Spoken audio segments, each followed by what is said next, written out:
In today's tutorial, I'm going to show you how to redirect domain to another on GoDaddy. So the first thing that you would like to do, of course, is just go and open whatever browser you're going to use to follow this tutorial steps with. Here in my case, I'm actually using Brave, but of course in your case, you can use any other browser could be possibly working for you. Once you open that browser, make sure to go into this URL section and simply type godaddy.com and hit the enter button.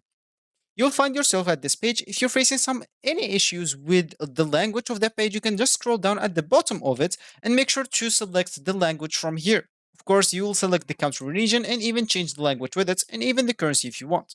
You can go back if you want to log in into your account if you have one, and if you don't have an account, make sure to go and log in into one. Sorry, I get into the help. So you can do those two options or one of those two options from this. You'll find the sign in option and the sign up option. If you have an account, log on into it, but if you don't, go and create one. So as we said in the beginning of the video is we would like to redirect domain to another. So of course we will then need that page now. We will have to go and open another tab.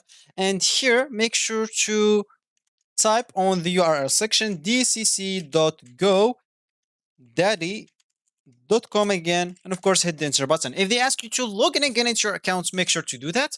And here, of course, you will have to check the domain name that you would like to have this redirect domain to another from. Make sure to click or to check it. Of course, you can check like a lot if you have a lot. And from here, if you found the forward option, this will be cool. But if you didn't, you can simply click at more from here, then click at forward.